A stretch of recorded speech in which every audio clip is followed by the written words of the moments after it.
ururka dhalinyarada ee nooleeya ee magaalada Burco ayaa maanta 270 qoys oo danyar ah u qaybiyay dharka ciida si ay ula qaybsadaan farxadda Ciidul Fidriga oo ay maalmo kooban naga xigaan. sidoo kale ururka dhalinyarada ee nooleeya ayaa isbitaalka guud ee magaalada Burco qaar ahaan qaybta Maandhaye oo ay ku jiraan dadka xanuunsanaya dhimirka u qaybiyay dharka ciida. munaasabadan ku qaybiyeen dharkan kala duwan waxaa ka soo qayb galay isla markaana goobjoog ka ahaa مسؤولينta maamulka gobolka Togdheer kuwa degmada Burco agaasimaha guud ee isbitaalka Burco Dr. Cabdi Suudi Ibrahim iyo xildhibaano ka tirsan golaha deegaanka Burco waxaana ugu horeeyay hadashay gudoomiyaha ururka nooleeya Nimco Cabdiraxmaan Abakor Nimco Qani iyadoo ku dheeraatay ahmiyadda ay leedahay in loo gargaaro dadka dhimirka xanuunsan iyo sidoo kale dadka danyarta ah bil caalamiin markatan isugu keenay madaxda heer gobol heer degmo iyo dhammaan ururka nooleeya in ay maxay aan kala qayb qaadano maalinta farxadda sanadka islaamka dadkeena xanuunsanaya ee ilaahay aan xuskoodii dhameystirin maadaama inagu aynu xuskeeni qabno in aynu inagu ka farxadooda ka shaqeyno dadka jilicsana maxay inaynu gacan qabano maadaama ilaahay yiri hadaa dadkeena jilicsan caawisan ilaahayna anna waan idin caawinaya ururka nooleeya markasta wuxuu u taagan yahay dadkiisa jilicsan dadkiisa maxay aan xanuunsanaya arrimaha bulshada oo dhameystiran bilicda gobolka markasta wixii awoodiisa ah hadii maadaama ay tahay dhalinyaro frontier iyagu aan maxay adduun meel u yaala aan jirin laakiin si fikirkoodii iyo maankoodii iyo aqligoodii iyo maxay xuskoodii oo dhameystiran haya in ay iyagu markasta gartaan in ay bulshadooda dib ugu celiyaan wixii baahiyaad ah u muuqda annaguna hadda nooleeyahan waxaanu baaqo dirnaa bulshada reer Togdheer dhamaantiin xilka annaga aan garanay in aanu hadan dhalinyaranahay aanu maanta aanu farxadda nagala qayb qaadan 300 oo qof oo isugu jira dadka jilicsanaa dadkii ilaahay xuskooda ka qaaday iyo caruurta ogoomaha ayaan haysanin maxay waalidiin dhameystiran oo ka farxiya in ay idinkuna markasta dadkiina maqan iyo ganacsatada iyo bulshada cid kasta ay gacan naga siiso nagana qayb qaato u adeegida bulshada waxa iyaguna halkaasi ka hadlay barsaab ku xigeenka gobolka Togdheer xogayaha fulinta dowladda hoose ee degmada Burco xogayaha gobolka Togdheer qaar ka mid ah xildhibaanada golaha deegaanka Burco waxaanay mahadnaq u soo jeedin ururka nooleeya iyo waliba sidoo kale cid kasta oo gacan ka siisay qaybinta dharkan kala duwan runtii aad bay anaga isbitaal ahaan farxad weyn ugu tahay waa markii labaad ee ururka nooleeya isla bishan Ramadaan gudaheeda oo isbitaalkan Maandhaye deeqeeno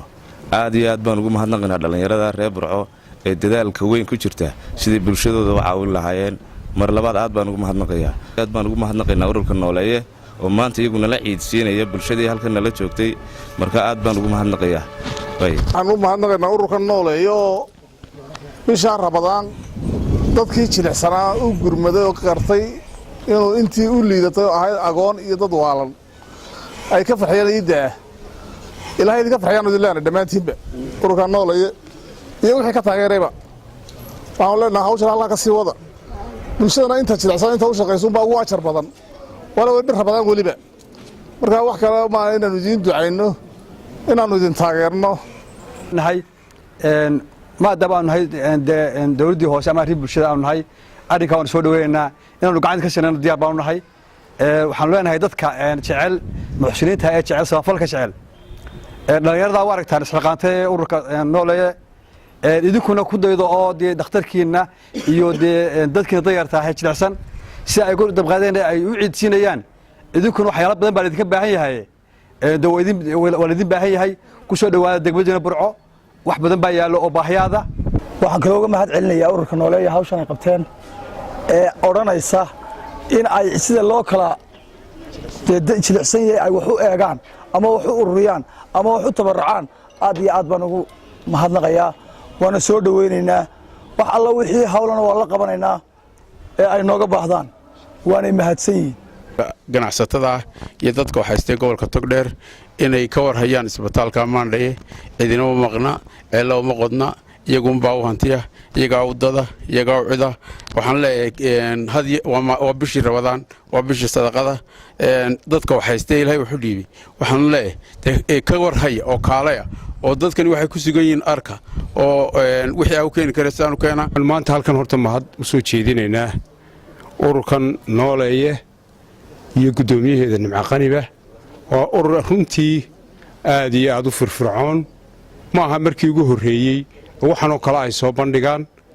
runtii waxaan leenahay wax lagaga dayda ayay sameeyeen waxay shaqaysteen akhriya adduunka ba wax wanaagsan halkan maanta 30 qof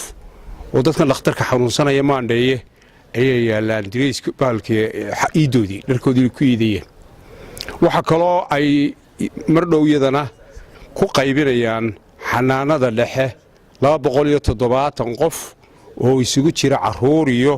dad waaweynba iidoodii ilaahay waxa weeye mahad weyn buu ilaahay baa mahad weyn iska leh darajo iyo nimco maalin la qaato ama fadli ilaahay laga helo oo maanta ka qiimo weyn ma jirto dad wax la taro oo dan yartaa iyo dadka xanuunsanayana ka horeeya ama ka aftalosiyano iyagana jiraan ma jiraan marka waxa weeye waxaan kaloo halkan iyagana uga mahadnaqaynaa dadka iyaguna wanaagsan muxsiniinta ah ee ama qurba joog ha ahaadaan ama dalka gudihiisa ha joogaan ee iyaguna soo bixiyay deeqdan aad iyo aad baan ugu mahadnaqaynaa carruurta kale dadka hantidooda u saamaxaysay inay dharka ciidda u iibiyaan kuwa aan maanta iyagu karayna ama agoomaha ama xanuunsanaya kaga farxiyey ee carruurtii aan ka reebin ee dadkii kalena aan ka reebin cindallaahi axweyn bay ka helayaan waxaan kaloo mahad celinayaa ururka nooleeye oo runtii ka mid ah ururada ugu firfircoon gobolka togdheer oo la qaybsada bulshada reer togdheer